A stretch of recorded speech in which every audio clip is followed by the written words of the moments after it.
ನಿಮ್ಮಿಬ್ರ ಮೇಲೆ ಯಾರ್ ಕೆಟ್ಟ ದೃಷ್ಟಿ ಬಿತ್ತೋ ಏನು, ಅದಕ್ಕೆ ಇವತ್ತಿ ಹೀಗೆಲ್ಲ ಆಗಿದ್ದು. ಮೊದಲು ನಿಮ್ಮಿಬ್ರಿಗೆ ದೃಷ್ಟಿ ತೆಗಿಬೇಕು. ಒಂದ್ ನಿಮಿಷ ಬಂದೆ.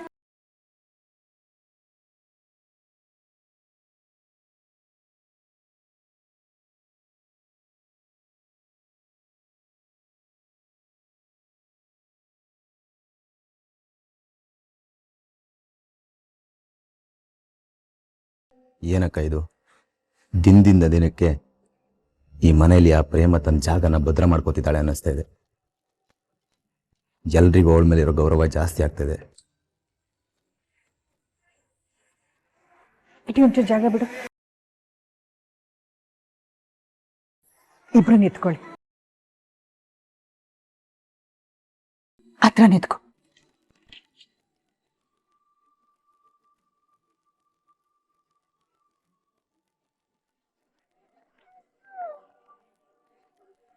ನಾಯ್ಕಣ್, ನರಿಕಣ್, ಪೀಡೆಕಣ್, ಪಿಶಾಚಿಕಣ್, ಯಾರು ಕೆಟ್ಟ ದೃಷ್ಟಿ ಹಾಕಿದ್ರು ಆ ಎಲ್ಲಾ ದೃಷ್ಟಿನೂ ಹೊಟ್ಟೋಗ್ಲಿ. ಥು ಥು ಥು. ಪ್ರೇಮ,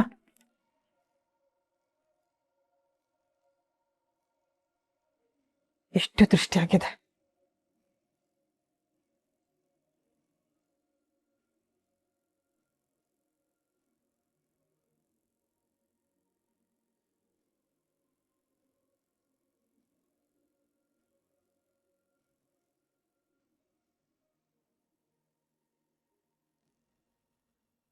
ನನ್ ಕಣ್ಣಲ್ಲಿ ಇದನ್ನೆಲ್ಲ ನೋಡಕ್ ಆಗ್ತಾ ಇಲ್ಲ ಅಮ್ಮ. ಆ ಪ್ರೇಮ ಎಲ್ರನ್ನೂ ಮಳೆ ಮಾಡ್ಬಿಟ್ಟಿದ್ದಾಳೆ. ಇನ್ ಸ್ವಲ್ಪ ದಿನದಲ್ಲಿ ನಮಗೆ ಆರ್ಡರ್ ಮಾಡೋದ್ರಲ್ಲಿ ಅನುಮಾನನೇ ಇಲ್ಲ.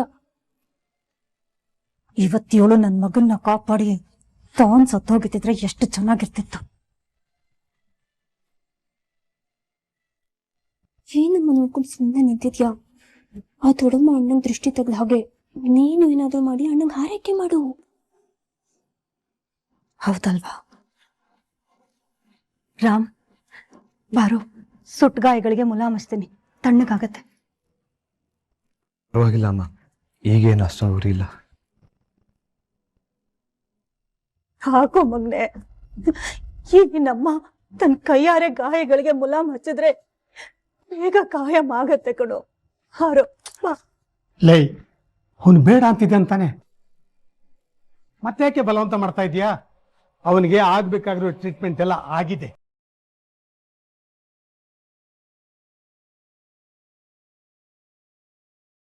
ಏನಾದ್ರು ಟ್ರೀಟ್ಮೆಂಟ್ ಬೇಕು, ಮಲಾಮ್ ಹಚ್ಚಬೇಕು ಅಂದ್ರೆ ಪ್ರೇಮ ಇದ್ದಾಳೆ.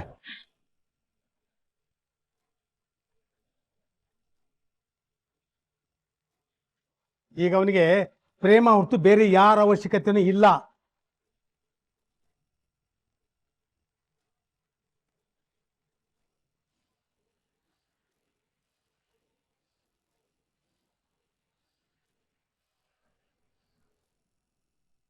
ಮಹೇಶ್ವರಿ, ಒಂಚೂರು ಈ ಕಡೆ ಬಾ. ರಾಮ್, ಪ್ರೇಮ ಬನ್ನಿ, ಇಬ್ರು ಸ್ವಲ್ಪ ಸುಧಾರಿಸ್ಕೊಳ್ಳಿ. ಎದೆ ಹುಷಾರ್. ಪ್ರೇಮ ಹುಷಾರ್, ನೀನು ಹುಷಾರ್.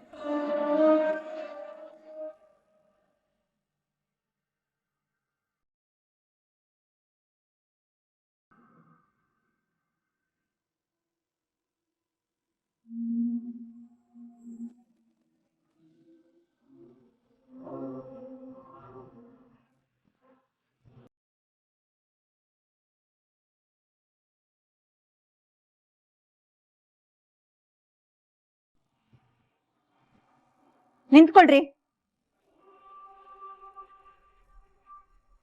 ಏನೇನೇನ್ ಸಮಸ್ಯೆ?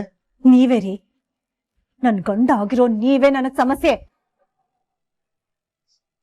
ನಾನ್ ಮಾಡೋ ಪ್ರತಿಯೊಂದು ಕೆಲ್ಸಕ್ಕೂ ಯಾಕ್ರಿ ಅಡ್ಡಗಾಲ್ ಹಾಕ್ತೀರಾ? ಯಾಕೆ ಗೊತ್ತಿಸ್ತೀರಾ? ನನಗ್ ಯಾಕೆ ಹೇಗೆ ಹಿಂಸೆ ಕೊಡ್ತೀರಾ? ಎಲ್ರು ಮುಂದೆ ನನಗೆ ಅವಮಾನ ಮಾಡೋದು ಅಂದ್ರೆ ಅಷ್ಟೊಂದು ಇಷ್ಟನಾ? ಅಲ್ರಿ, ನನ್ ಮಗನಿಗೆ ನಾನು ಆರೈಕೆ ಮಾಡ್ಬಾರ್ದ? ಅದಕ್ಕೂ ಯಾಕೆ ಬಂದು ಕಲ್ಲು ಹಾಕ್ತೀರಾ? ಏನಾಗಿದೆ ನಿಮ್ಗೆ? ಆಗಿರೋದು ನನಗಲ್ಲ ಕಣೆ, ನಿನಗೆ. ಅಲ್ಲಿ ಅವನಿಗೆ ಆಗ್ಬೇಕಾಗಿದ್ದ ಆರೈಕೆ ಆಗಿತ್ತು, ಅದಕ್ಕೆ ಬೇಡ ಅಂದೆ. ಹಾಗಾಗಿ ಮತ್ತೆ ಹೋಗ್ಲಿ ಬಿಡು. ಏನು ಮತ್ತೆ? ಅಲ್ಲ ಕಣೆ, ನೀನ್ ಹೀಗೆ ಬೇಕು ಅಂತ ನಾಟಕದ ಪ್ರೀತಿ ತೋರಿಸಿದ್ರೆ ನನ್ಗೆ ಗೊತ್ತಾಗಲ್ಲ ಅನ್ಕೊಂಡಿದ್ದೇನೆ. ಏನಂದ್ರಿ? ನಾಟಕನ? ನಾನ್ ನನ್ ಮಗನ್ ಮೇಲೆ ತೋರ್ಸೋ ಪ್ರೀತಿ ನಿಮಗ್ ನಾಟಕ ತರ ಕಾಣ್ಸತ್ತ? ಮತ್ತಿನೇನೆ, ತೋರ್ಸ್ಬೇಕಾದ ಟೈಮಲ್ಲಿ ಪ್ರೀತಿ ತೋರಿಸಿದ್ರೆ ಅದು ನಿಜವಾದ ಪ್ರೀತಿ ಅನ್ಸುತ್ತೆ. ಎಲ್ಲಿ ನಿನ್ ಮಗ ಬೇರೆಯವ್ರ ಮೇಲೆ ಪ್ರೀತಿ ಬೆಳೆಸ್ಕೊಂಡ್ ಬಿಡ್ತಾನೆ ಅಂತ ಭಯದಲ್ಲಿ ತೋರಿಸಿದ್ರೆ ಅದು ಪ್ರೀತಿ ಅನ್ಸಲ್ಲ, ನಾಟಕ ಅನ್ಸುತ್ತೆ. ನೀವ್ ಹೀಗ್ ಮಾಡಿ ಮಾಡಿನೇ ನಾನು ನನ್ ಮಗ ದೂರನೇ ಉಳ್ಕೊಂಡ್ಬಿಟ್ವಿ. ಎಲ್ಲ ಅಮ್ಮ ಮಗನ್ ಮಧ್ಯೆ ಇರೋ ತರ ಬಾಂಧವ್ಯ ನಮ್ ಮಧ್ಯೆ ಬೆಳಿಲೇ ಇಲ್ಲ. ಅದನ್ನ ಮಾಡ್ಕೊಂಡಿರೋದು ನೀನೇ ಕಣೆ. ಈಗ ಮಗ ಮಗ ಅಂತ ಈಗ ಬಾಯಿ ಬಿಡ್ಕೊಳ್ಳೋರು ಚಿಕ್ಕವನಿದ್ದಾಗ ಈ ಪ್ರೀತಿ ಎಲ್ಲೇ ಹೋಗಿತ್ತು?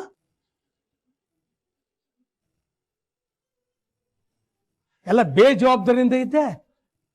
ಅಂದಿನಿಂದ ಇಂದಿನವರೆಗೂ ನನ್ನ ಮಗನ ನೋಡ್ಕೋತಾ ಇರೋದು ಕಲ್ಯಾಣಿ ಅತ್ತಿಗೆ. ಅವರು ಅವನ ತನ್ನ ಸ್ವಂತ ಮಗನ ಪ್ರೀತಿ ಮಾಡ್ತಿದ್ದಾರೆ. ಅವರೇ ಅವನನ್ನ ಬೆಳೆಸಿ ಓದಿಸಿ ದೊಡ್ಡ ಡಾಕ್ಟರ್ನಾಗಿ ಮಾಡಿರೋದು. ಇವತ್ತು ನನ್ನ ಮಗ ಸಮಾಜದಲ್ಲಿ ದೊಡ್ಡ ಹೆಸರು ಮಾಡಿದಾನಂದೆ ಅದು ಅವರಿಂದಾನೆ. ತಾಯಿಯಾಗಿ ನೀನೇನೇ ಮಾಡಿದೆ ಅವನಿಗೆ? ಹೆತ್ತಿದ್ದೆ ಒಂದು ದೊಡ್ಡ ಸಾಧನೆ ಅಂತ ಓಡಾಡ್ಕೊಂಡಿದ್ದೀಯಾ?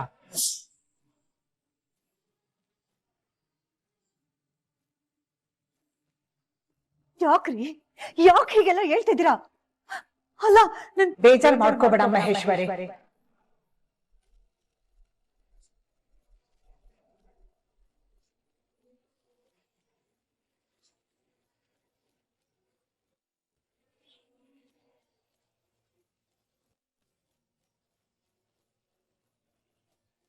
ಶ್ರೀಧರ್ ಸಿಟ್ಟಲ್ಲಿ ಏನೇನೋ ಮಾತಾಡ್ತಾ ಇದ್ದಾರೆ. ಶ್ರೀಧರ್, ಮಹೇಶ್ವರಿ ಮನ್ಸಿಗೆ ನೋವಾಗೋಗಿ ಮಾತಾಡ್ತೀರಾ ನೀವು? ಅದಕ್ಕೆ ಅದು ನಿಮ್ ಸಿಟ್ಟು ನನ್ಗೆ ಅರ್ಥ ಆಗತ್ತೆ. ಹಾಗಂತ ನೀವ್ ಹೀಗೆಲ್ಲ ಮಾತಾಡಬಾರ್ದು.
ಏನಿದು ನನ್ ಗುಂಡ್ಗೆ ಡಗ್ ಡಗ್ ಡಗ್ ಅಂತ ಹೊಡ್ಕೊತೈತೆ. ಆಹಾ, ಹೊಡ್ಕೊಳ್ಳಿ ಒಂಥರ ಹಿತವಾಗದೆ ಇದು.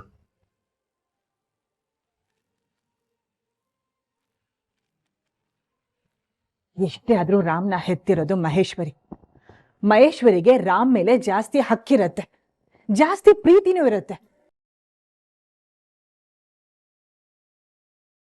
ಈ ಪ್ರೀತಿನೇ ಒಂದೊಂದ್ಸಲ ಅತಿಯಾಗಿ ಹೀಗೆಲ್ಲ ಮಾತುಗಳು ಬಂದ್ಬಿಡತ್ತೆ. ಆದ್ರೆ ಒಂದ್ ವಿಷಯ ಮಹೇಶ್ವರಿ, ಮೊದಲು ನಿನ್ ಮನ್ಸಿಂದ ಪ್ರೇಮ ಬಗ್ಗೆ ಇರೋ ಕಹಿನ ತೆಗ್ದು ಹಾಕು. ಇವತ್ತು ನಮ್ ರಾಮ್ ಜೀವಂತವಾಗಿದ್ದಾನೆ ಅಂದ್ರೆ ಅದಕ್ಕೆ ಪ್ರೇಮನೇ ಕಾರಣ.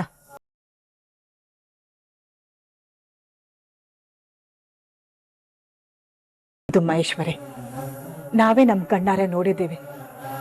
ಪ್ರೇಮ ಉರಿಯೋ ಬೆಂಕಿಗೆ ಹಾರಿ ತನ್ನ ಗಂಡನ ಉಳಿಸ್ಕೊಂಡಿದ್ದಾಳೆ.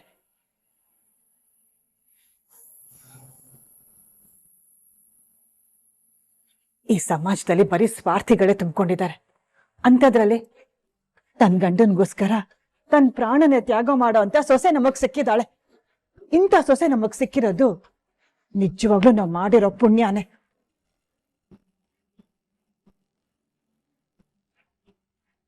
ಯಾವ ಕರ್ಮದ ಪುಣ್ಯಾಕ? ನಿಮಗವಳು ಮಹಾನ್ ಸತಿನೇ ಇರ್ಬೋದು,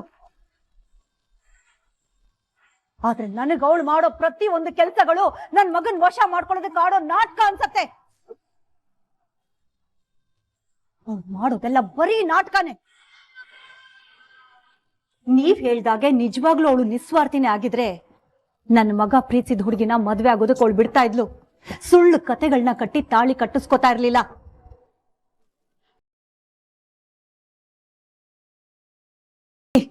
ನಿಮಗೆ ಎಷ್ಟು ಹೇಳಿದ್ರೇನೋ ಅಷ್ಟೇನೆ. ಆದ್ರೆ ಒಂದಲ್ಲ ಒಂದಿನ ಸತ್ಯ ಅನ್ನೋ ಬೂದಿ ಮುಚ್ಚಿರೋ ಕೆಂಡ ಹೊರಗ್ ಬಂದೇ ಬರುತ್ತೆ. ಆಗ ನೀವ್ ಕಟ್ಕೊಂಡಿರೋ ಈ ಸುಳ್ಳಿನ ಪ್ರಪಂಚ ಸುಟ್ಟು ಬೂದಿ ಆಗತ್ತೆ. ಅಲ್ಲಿವರೆಗೂ ಈ ನಿಮ್ ಮಹಾ ಸೊಸೆ ಗುಣಗಾನನ ಮಾಡ್ತಾನೆ ಇರಿ.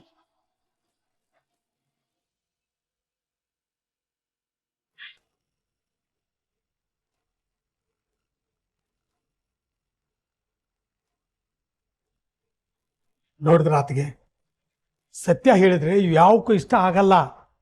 ನೋಡಿ ಹೇಗೆ ಬುಸ್ಬಿಟ್ಕೊಂಡು ಹೋಗ್ತಿದ್ದಾರೆ.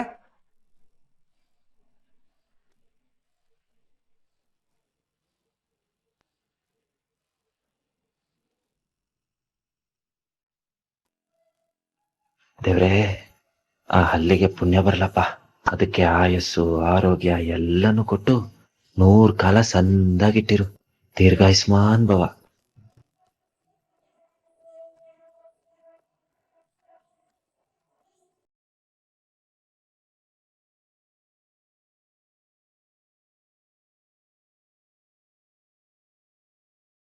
ಅಯ್ಯೋ, ಅದರ ಕತೆ ಎಲ್ಲ ಏನಿಲ್ಲ ಬಿಡು. ನನ್ಗೇನು ಬೇಜಾರಿಲ್ಲ ಕಾವ್ಯ. ಇದೆಲ್ಲ ಒಂಥರ ಖುಷಿನೇ. ನೀನೇನು ಸಾರಿ ಪಾರಿ ಕೇಳಬೇಕಾಗಿಲ್ಲ. ಬೇಕಾರೆ ನಾನೇ ನಿಂಗೆ ಥ್ಯಾಂಕ್ ಯು ಹೇಳ್ತೀನಿ. ವಾಟ್? ಅಲ್ಲ, ಅದು ಸೂರ್ಕಿತ್ತು ಊರಾಚೆ ಬೀಳಂಗೆ ಕೂಕೊಂಡಿಲ್ಲ ಅಂತ ಅನಾಹುತ ಏನಾಯ್ತು ಅಂತ ಕೇಳಿದೆ. ಮಾದೇವ, ಹಲ್ಲಿ ನನ್ ಮೈ ಮೇಲೆ ಬಿದ್ಬಿಡ್ತು ಮಾದೇವ. ಏನೋ ಹಳ್ಳಿ ಬಿದ್ಬಿಡ್ತಾ? ಹೌದು, ಇಷ್ಟುದ ಹಲ್ಲಿ. ನಾನು ಬುಕ್ಸ್ ಹುಡುಕ್ತಿರ್ಬೇಕಾದ್ರೆ ಅದ್ ನನ್ ಮೇಲೆ ಬಿದ್ಬಿಡ್ತು. ಅಯ್ಯೋಯ್ಯೋ, ಬಿದ್ದೆ ಹೋಯ್ತಾ? ಬರೀ ಬಿತ್ತಾ ಅಥವಾ ನಿನ್ಗೇನಾರು ಕಚ್ತಾ? ಹಲ್ಲಿ ನಮ್ಮನ್ ಕಚ್ಚುತ್ತಾ? ಅಯ್ಯೋ, ಬರೀ ಕಚ್ಚೋದೇನ್ ಬಂತು? ಹಂಗೆ ನಿನ್ನ ಅಗದು ಕಚ್ಚಿ ಚಕ ಚಕ ಚಕ ಅಂತ ಚಾಕ್ನ ಮಾಡ್ಕೊಂಡು ತಿನ್ಬಿಡ್ತದೆ. ಏನ್ ಹೇಳ್ತಿದ್ಯಾ ನೀನು?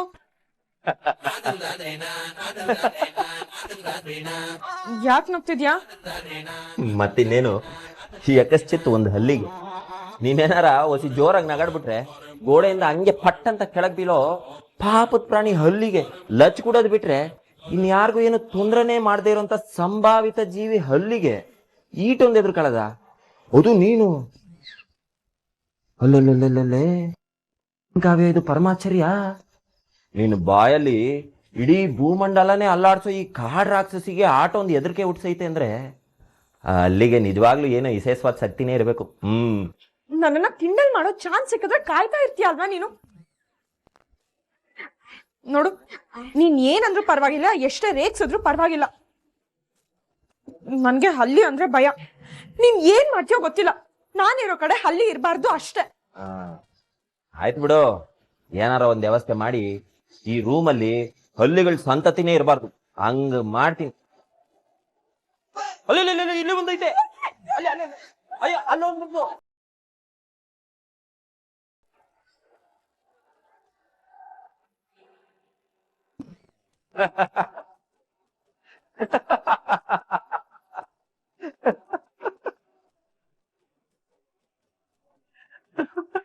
ಅಬ್ಬಾ, ನೀನ್ ಹಿಂಗೆ ಎದುರ್ಕೊಳ್ಳೋದ್ ನೋಡ್ತಾ ಇದ್ರೆ ಏನೋ ಒಂಥರ ಸಮಾಧಾನ.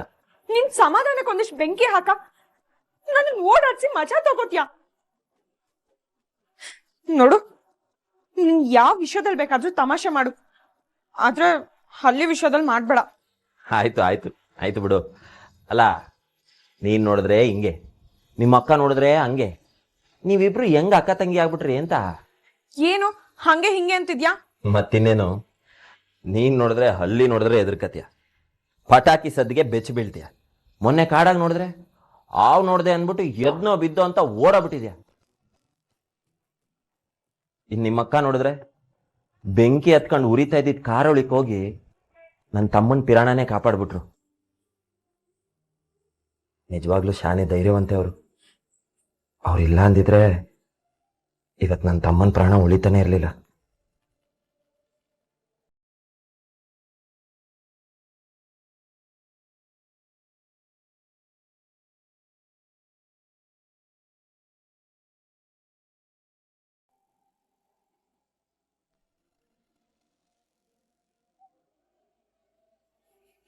ಈ ಫೋಟೋದಲ್ಲಿ ನೋಡ್ತಾ ಇರೋ ವ್ಯಕ್ತಿನೇ ಡಾಕ್ಟರ್ ರಾಮ್. ಈ ವ್ಯಕ್ತಿ ತಪ್ಪಾದ ಟ್ರೀಟ್ಮೆಂಟ್ ಕೊಟ್ಟು ಮಿನಿಸ್ಟರ್ ಮಾಂತಯ್ಯ ಅವರು ಕೋಮಾಗೆ ಕಾರಣ ಆಗಿದ್ದಾರೆ. ಫೇಮಸ್ ಸರ್ಜನ್ ಡಾಕ್ಟರ್ ಅಂತಾನೆ ಕರ್ಕೊಳ್ಳುವ ಈ ವ್ಯಕ್ತಿ ಅದ್ ಹೇಗ್ ಡಾಕ್ಟರ್ ಆದ್ರು ಅನ್ನೋದೇ ಎಲ್ರಲ್ಲೂ ಪ್ರಶ್ನೆ ಮೂಡ್ತಾ ಇದೆ. ಇವರಿಂದ ಟ್ರೀಟ್ಮೆಂಟ್ ತಗೊಂಡ ಮಿನಿಸ್ಟರ್ಗೆ ಈ ಗತಿ ಬಂದಿದೆ ಅಂದ್ರೆ ಇನ್ನು ಜನಸಾಮಾನ್ಯರ ಗತಿ ಏನು? ಜೀವ ಕಾಯ್ಬೇಕಾದ ಕುತ್ರೆಯಲ್ಲಿಟ್ಕೊಂಡು ಜೀವಕ್ಕೆ ಅಪಾಯ ಆಗೋ ಹಾಗೆ ಮಾಡಿರೋ ಈ ವ್ಯಕ್ತಿ ಈ ತರ ಮಾಡಿರೋದು ಇದೇ ಮೊದ್ಲ? ಇಂಥ ಘಟನೆಗಳು ಹಿಂದೆಯೂ ನಡೆದಿದೆಯಾ ಅನ್ನೋದು ತನಿಖೆ ಮುಖಾಂತರ ಹೊರಬರಬೇಕಿದೆ.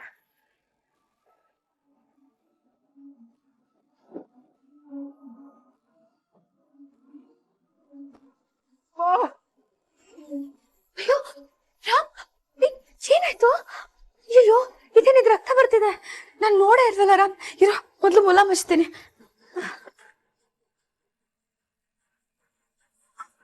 ಏನ್ ರಾಮ್ ಇದು?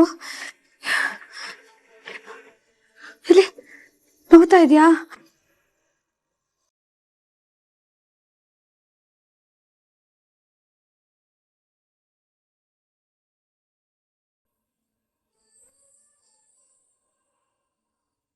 ಏನ್ ರಾಮ್ ಇದು?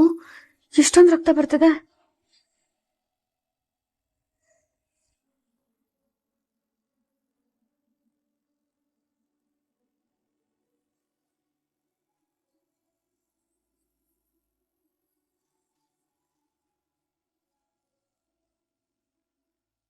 ಆಗೋಯ್ತು, ಇನ್ನೊಂದು ನಿಮಿಷ.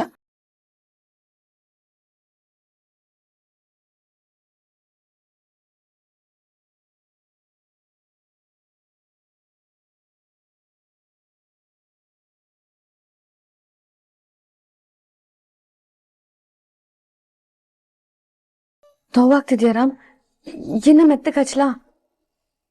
ಇಲ್ಲ, ನೋವೇನೂ ಇಲ್ಲ. ನೀನೇನು ಚಿಂತೆ ಮಾಡ್ಬೇಡ ರಾಮ್. ಈ ನೋವು 2 ದಿನ ಇರುತ್ತೆ, ಆಮೇಲೆ ಎಲ್ಲ ಮಾಗೋಗುತ್ತೆ. ಸರಿ.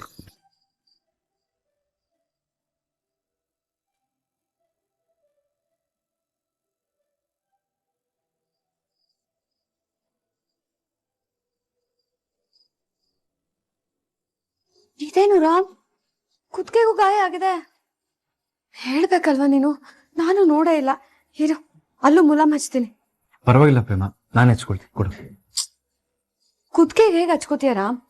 ನೀನೇ ಹಚ್ಕೊಳ್ಳೋದಕ್ಕಾಗತ್ತಾ? ಕೈಗೆ ಬೇರೆ ಗಾಯ ಆಗಿದೆ. ನಾನು ಹಚ್ತೀನಿ, ನೀನ್ ಸುಮ್ನೆ ಇರು.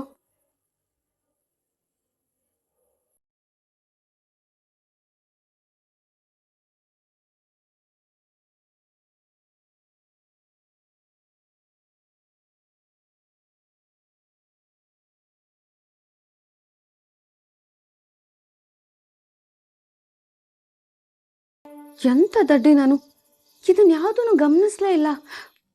ಛೇ ಪಾಪ ನೀನು, ಎಷ್ಟು ಕಡೆ ಗಾಯ ಆಗಿದ್ರು ಸುಮ್ಮನೆ ಇದ್ಯಾ. ನಂಗೆ ಒಂದ್ ಮಾತು ಹೇಳೋದಲ್ವಾ, ನಾನು ನೋಡ್ಕೊಂಡಿಲ್ಲ. ಸಾರಿ.